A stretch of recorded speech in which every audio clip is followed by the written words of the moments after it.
Hello everyone. हम लोग ने प्रीवियस वीडियो में 143.2 को काफ़ी शॉर्ट में जाना था। तो अभी हम लोग डिटेल में 143.2 को पढ़ते हैं।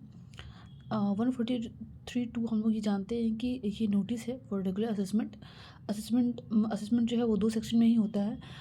First is 143 subsection 3 and regular assessment, and second is section 144 that is best judgement assessment, right.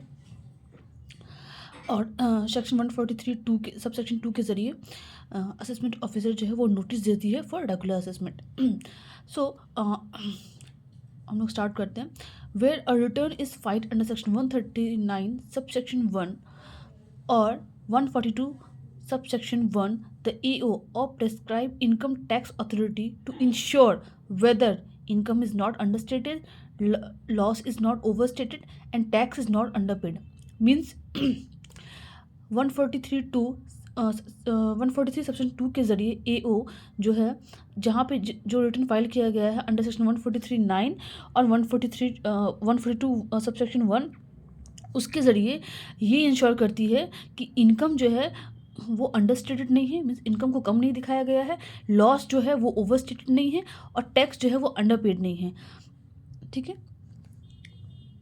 तो ये जो नोटिस जो है वो सर्व करेगी ईओ को कि आप ऑफिस में आइए, अटेंड कीजिए, और जो भी डिस्क्रिपेंसी मेरे को हमको लग रहा है, कोई भी डाउट लग रहा है, उसके ऊपर जो है हम लोग जो है डिस्कशन करेंगे।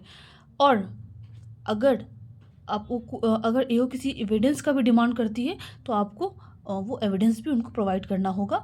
और अगर और ये 143 सबसेक्शन 2 में जो नोटिस जो सर्व करेगी, ठीक है, वो that should be maximum up to 3 months from the end of financial year in which ROI is submitted.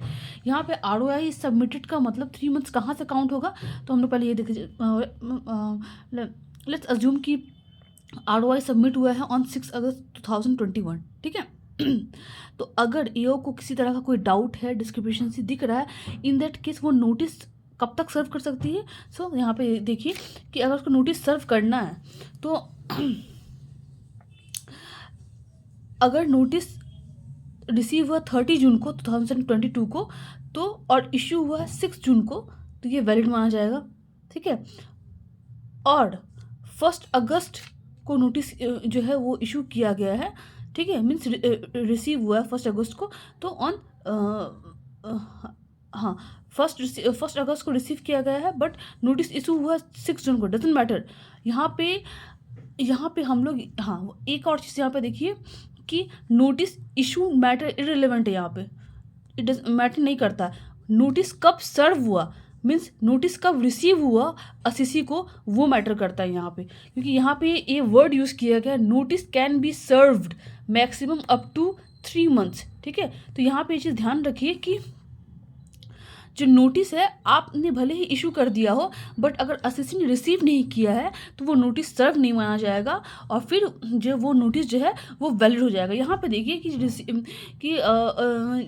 जो ये रिसीव हुआ है नोटिस, वो 30 जून को रिसीव हुआ है। तो हम लोग अगर काउंट करें 6 अगस्त 2022 को हम लोगों ने ROI सबमिट किया, तो हमारा फाइनेंशियल कब एंड होगा, 31 मार्च 2022 को, और वहाँ से हम लोग 3 मंथ काउंट करेंगे, दैट इज़ अप्रैल, मई, जून, 30 जून, ठीक है। 30 जून इशू 6 जून को हुआ है, लेकिन रिसीव 30 जून को हुआ है, तो 30 जून तो हम लोग का 3 मंथ्स के अंदर आता है, ठीक है। फाइनेंशियल एंड होकर के 3 मंथ्स के अंदर आ रहा है, ये वर्ड माना जाएगा। बट यहाँ पे क्या देखिए, यहाँ पे रिसीव हुआ है ऑन 1 अगस्त 2022, लेकिन इशू हुआ है 6 जून को, इशू डजेंट मैटर, ठीक है। हम देखेंगे रिसीव कब हुआ है, रिसीव हुआ है हमारा 1 अगस्त को, तो ये हमारा नोटिस वैलिड नहीं माना जाएगा, ठीक है। ये समझ में आ गया, हम आगे बढ़ते हैं। अब हम लोग आते हैं in case of revise return, जो अगर हमको 143 सबसेक्शन 2 में नोटिस देना है फॉर रेगुलर असेसमेंट, तो वहाँ पे भी सेम है कि अगर असेसमेंट 21-22 के लिए ROI फाइल किया हम लोग 6 जून को, ठीक है, तो हमारा 6 जून 2021 को लेटर 30 नवंबर 2021 को ROI रिवाइज किए, ठीक है, कोई नहीं।